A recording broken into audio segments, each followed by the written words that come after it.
This is just a quick video to talk about returning to tennis after an Achilles tendon injury. My name's Steph and I'm one of the physios at treatmyachilles.com, where you can get an online physio assessment and individualised rehab programme for your injury. If this is something that interests you, then have a look at the description to this video and the link to our website is in there. The reason I wanted to talk about this is just because there's a slightly different load you need for any multi-sprint sport. For this video I'm talking about tennis as an example. So first, let's think about what you need to ask your Achilles to do when you're playing tennis. So you do need to be able to run and jump, but you also need to be able to land. So for example, if you're right-handed, your left Achilles will take a lot more load landing every time you serve. You also need it to push off in different directions, accelerate and decelerate, and then sometimes it will go into an excessive stretch unexpectedly. So it does also need to be able to cope with that. Now, if you haven't already worked through the body weight strengthening, the resisted strengthening that we've done quite a few videos on already in respect to returning to running, then I would have a go at all that first and start with that. You need to be able to run in a straight line without really flaring up any symptoms before you think about returning onto a tennis court.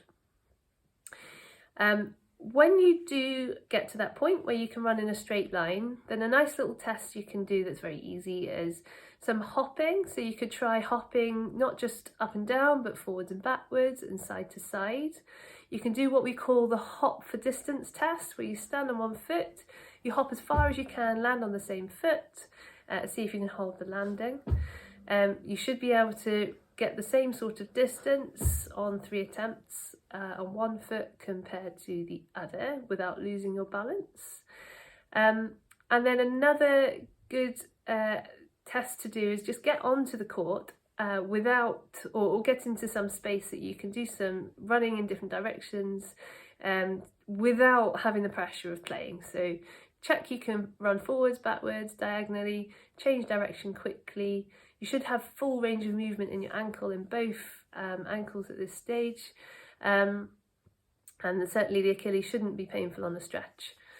Once you can do all these things, then a really important part of returning to any sport is building up gradually. So definitely do training before you do match play. It's much easier to control how long you're playing and at what intensity. So you would start with something simple like half an hour of hitting without any match play, and you just check that it's fine after and the day after, because as we know, lots of these tendon injuries will feel fine during the activity but sore later.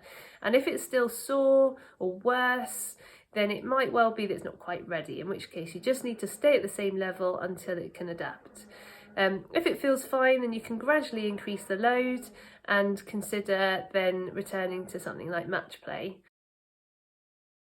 Just one final word about returning to tennis after an Achilles tendon complete tear or rupture. So that means a full tear of the tendon as opposed to a tendinopathy, which is more of an overuse injury. The management of these are very different. If you've had a complete rupture and you're even considering going back to playing tennis, then you must have come a long way already and be doing very well. Unfortunately, there is a higher risk of re-rupture with any racket sport because of the acceleration and deceleration and sudden stretching involved. So this is really something you should consider carefully as to whether you want to get back to playing. It's not completely impossible, but absolutely, if you've had a rupture, you should definitely get someone professional to have a look at it and guide you through the later stages of rehab. It may be something you want to consider as to whether it's the right sport for you after rupture. But anyway, if you have any further questions, please do get in touch. Otherwise, good luck and hope it all goes well. And I also hope you found this video useful.